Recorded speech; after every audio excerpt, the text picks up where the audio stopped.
Kind of where we're going to start off today is what happens once Kim Clark makes the decision the president is medically dead. Remember Phyllis Hall, the nurse that helped get the gurney for President Kennedy and witnessed that? She was actually standing next to Dr. Clark, and Jackie Kennedy had come in Trauma 1 because they summoned her because they were going to pronounce him dead. So standing next to Dr. Clark and Jackie Kennedy was Nurse Phyllis Hall, who after seeing the situation there, turned and said to Mrs. Kennedy, "I am so sorry for your loss." Nurse Hall later stated that Mrs. Kennedy just stared straight ahead and didn't appear to hear her. And as soon as she witnessed that, Nurse Hall was sent to help prep Governor Connolly for surgery, because we can't forget about Governor Connolly. And we'll talk about that. Now, you want to hear something ironic? 3 weeks before the Kennedy assassination, guess what Nurse Phyllis Hall was doing? Helping Marina Oswald deliver her second child. That's what she was doing 3 weeks before the assassination. Nurse Phyllis Hall was assisting in the birth of Marina Oswald's second child. Now, as I mentioned yesterday, after Dr. Kim Clark pronounced the president dead, there was a delay in the notification of death, and this delay was in honor of Mrs. Kennedy's wish that a priest be allowed to give her husband the last rites of the Catholic Church. Dr. Steve Langren, this guy right here on our board here, Dr. Steve Langren was the man that was charged with the responsibility of working with Secret Service agents, and he called for the priest to come to Parkland Hospital. So Dr. Steve Langren, who was working with Secret Service agents through the entire ordeal at the hospital, was the one that called for a priest to come to Parkland Hospital to administer the last rites to President Kennedy. At 12:57 p.m., and we're talking about Central Standard Time again, this fellow right here, Father Oscar Huber, Holy Trinity Church in Dallas, arrived at Parkland Hospital with his assistant, Father James Thompson. So at 11:57 p.m., Father Oscar Huber arrived at Parkland Hospital with his assistant, Father James Thompson. Once he arrived, Father Huber administered the last rites for President Kennedy. And this is the quote he made. Again, you don't have to write these quotes down for you kiddos that weren't here. I just want you to listen. This is what Father Huber stated afterwards. He said, quote, "He was covered with a sheet, which I removed from over his forehead before administering conditionally the last rites of the Catholic Church. Mrs. Kennedy bent over and seemed to kiss the president. During this most trying ordeal, the perfect composure maintained by Mrs. Kennedy was beyond comprehension. I will never forget the blank stare in her eyes and the signs of agony on her face. In a low voice, she thanked me graciously and asked me to pray for the president." Father Thompson, who witnessed this but did not administer the last rites, stated the following after the last rites were administered. He said, quote, "I went to the president's wife, took her hand, and in the best way I could offered my condolences. Having just left Parkland, suddenly I was aware that my right hand was sticking to my steering wheel. Then I realized I had the blood of a president on my hand. My God." So during the helping of the administration, you got the president's blood on his hand that was actually sticking to his steering wheel. So, according to history, at 1 p.m. Central Standard Time on November 22nd, 1963 in Dallas, Texas, President John Fitzgerald Kennedy was pronounced dead. At 1 p.m. Central Standard Time on November 22nd, 1963 in Dallas, Texas, President John Fitzgerald Kennedy was pronounced dead. The president's body will be placed in a casket, and we'll tell you a little bit about that whole fiasco a little bit later because it was quite a story. After the president's body was placed in a casket, Mrs. Kennedy slipped off her wedding band, and according to Sergeant Duger, the man that assisted her with the cigarette, who was now in trauma 1, quote, she tried to put it on his ring finger, but it wouldn't go past the knuckle. She asked me to try, but I couldn't get the ring on either. We left it there on the first knuckle. I was having trouble with my vision, tears streaming down my eyes. She cried just a little, then gained her composure. Now you're going to hear a eulogy that Senator Mike Mansfield's going to give at Kennedy's funeral, and it's entitled, "In a Moment There Was No More," and he talks about she took a ring from her finger. And that's what she did. She took the wedding ring and put it on his finger in the casket. Now, I want to go back a little bit. Who's flying back to Honolulu? Dean Rusk and Pierre Salinger and members of the cabinet, C. Douglas Dillon, remember they turned around. Now we went back and said that they had talked to the Situation Room and told them to keep them up on what was going on and what was being announced about every 30 seconds. Wayside, stand by. Wayside, stand by, this whole time. Well, at 1:05 p.m., back on that cabinet plane that was heading back to Honolulu, the voice in the White House Situation Room changed from wayside, stand by to wayside, Lancer is dead. So they were going wayside, stand by, wayside, stand by. At 1:05 it said, wayside, Lancer is dead. What's that tell you? Okay, so what's the Secret Service name for Pierre Salinger? Wayside. What's the Secret Service name for President Kennedy? Lancer. Lace was actually Mrs. Kennedy's Secret Service code. So they know now the president's died. The man who officially announced the death of President Kennedy was Malcolm Kilduff. Malcolm Kilduff was the man who officially announced to the world that President Kennedy had died. Okay? The man who officially announced the death of President John F. Kennedy to the world was Malcolm Kilduff. Anybody want to guess what his position might be? Think about it a little bit. Who would normally announce that type of thing? Press secretary, which is who? Pierre Salinger, who's on an airplane. So what do you think Malcolm Kilduff was? The assistant. Very good. The assistant White House press secretary. He was in Dallas only because Salinger was with the other cabinet members heading to that training conference in Tokyo. So Malcolm Kilduff, the assistant White House press secretary, is the man that announces the president's death.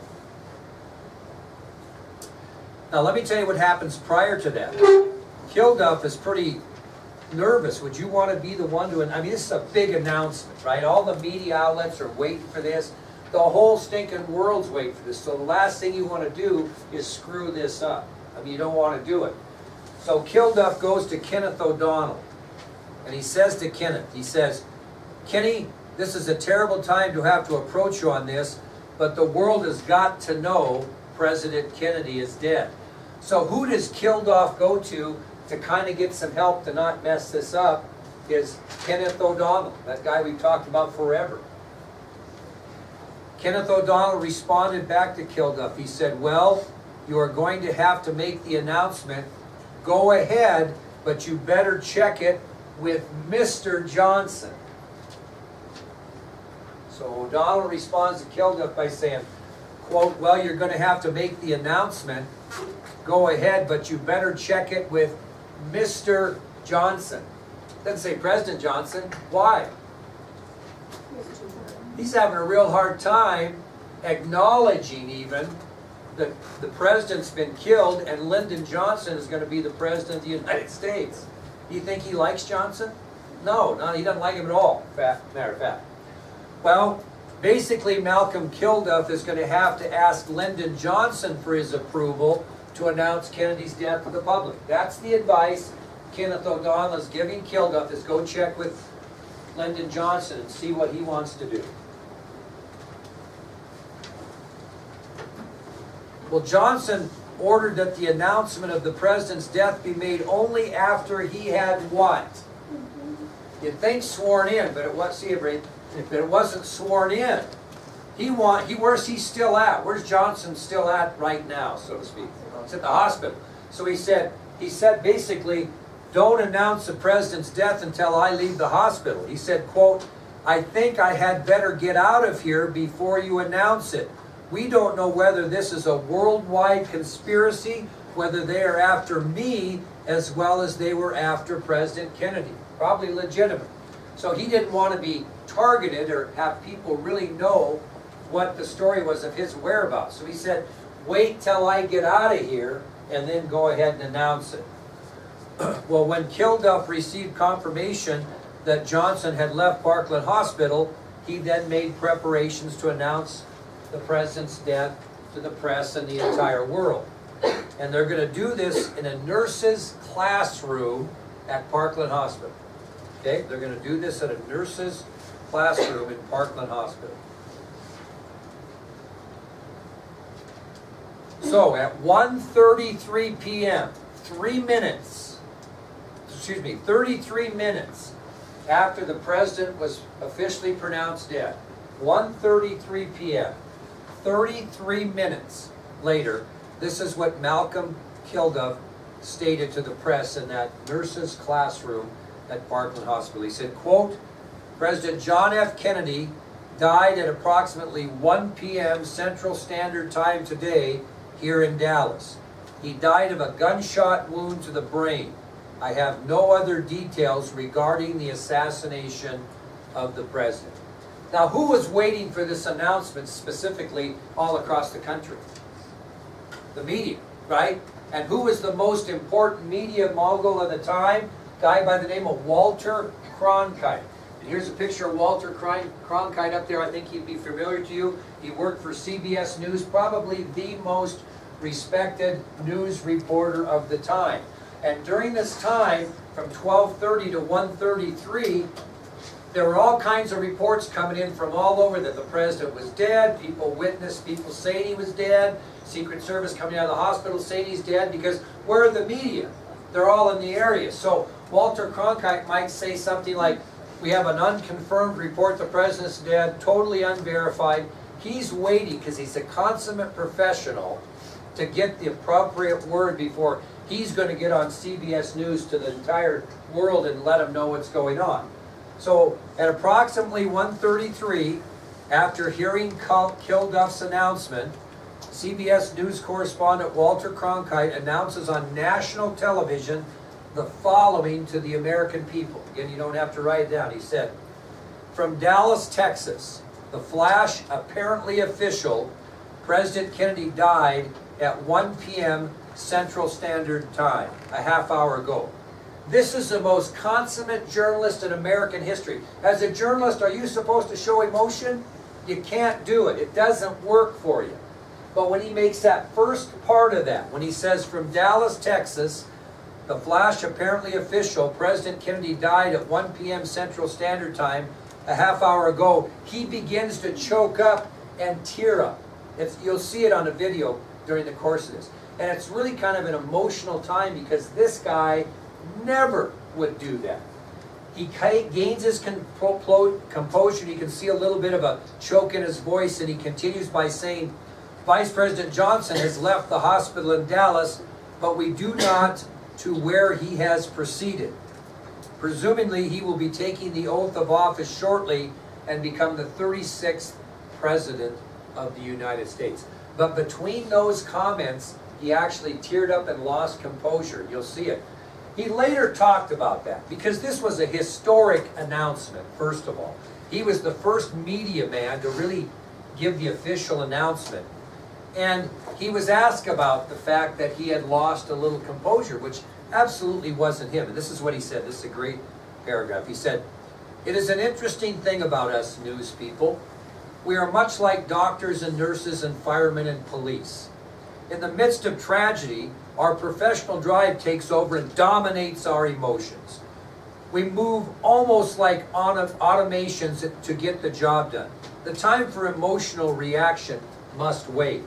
I was doing fine in that department until it was necessary to pronounce the words that stuck in my throat. A sob wanted to replace them. A gulp or two squashed the sob, which metamorphosized into tears forming in the corner of my eyes. I fought back the emotion and regained my professionalism, but it was touch and go there for a few seconds before I could continue. And you'll see this. It's kind of a historic thing because this is the most solid news reporter in the history of this country who could not hold back his emotions when hearing that the president was officially dead. Let's talk about John Connally. We don't want to forget about him. We spent all our time. He almost kind of got forgot about. We'll tell you that story. The man that was in charge of Connally's emergency care was this fellow right here, James Red Duke. He was the man assigned to do the emergency care on Governor Connally, who also was very seriously wounded in this assassination. The bullet we talked about had punctured the governor's lung and shattered his wrist. And this is kind of an interesting story because Governor Connally's awaiting treatment, and a senior medical student by the name of Bill Scroggie, and if you're a senior medical student, it's like being a senior in high school. He's a senior medical student. He's about to get his medical degree and go out on his own. And Bill Scroggie kind of stumbled on the governor unattended because of all the attention that was being given to President Kennedy. They kind of forgot about the governor for a little bit, okay? And when Scroggie kind of stumbled on the governor who was waiting to be treated, he observed that Connally's respiratory system was in distress. He was not breathing very well. As a matter of fact, he was breathing poorly. And so he quickly alerted Dr. James Red Duke and said, hey, we better get in here. The governor is struggling. Well, Dr. Duke immediately intervenes and saves Governor Connally's life. And maybe not for Bill Scroggie, Governor Connally might not make it because they kind of ignored him to a point with all the attention on the president. Well, finally at 3:50 p.m., Dr. Robert Shaw briefs the press on the condition of who? Governor Connally. Okay? So at 3:50 p.m., Dr. Robert Shaw, in that same nurse's classroom that Malcolm Kilduff pronounced to the world that the president had died, gives an update on the condition of Governor Connally. And this is what he says. He says, the condition of the governor is quite satisfactory in view of the injuries he has sustained. We believe he was in a sitting position shot from above. We believe this is all one bullet.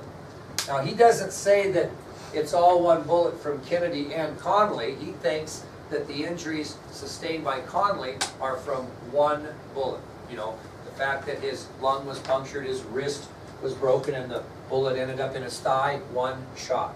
But he doesn't commit and doesn't probably know that it's a possibility of the one that went through Kennedy as well. It's kind of an interesting quote from a fourth-year medical student by the name of Leslie Moore. Leslie Moore. He's talking about Robert Shaw and Governor Connally later. And he says this. He said, now just kind of listen to this. He said, Robert Shaw recounted that in his years in the Korean War as a frontline surgeon, he had never seen so severe a chest wound than that of Governor Connally. Governor Connally received and handed us our diplomas at commencement in 1964. We all commented how strong his grip was in spite of having a splintered right radius from the attack. So the senior medical student, Leslie Moore, who was in the area, basically states that he talked or overheard Robert Shaw talking, saying he had never seen a worse chest wound in his life, and he was a medic in the Korean War, some of the most unbelievable wounds you'd ever see. And the other guy, Leslie Moore, kind of marveled on the fact that when he got his diploma from Governor Connally in 1964 after the governor's recovery, he was kind of impressed with the grip despite the fact that the radius bone had been completely splintered during the assassination. So the point of this is everybody has a little bit of a remembrance. Okay, we're going to spend some time here. I'm going to show you several videos.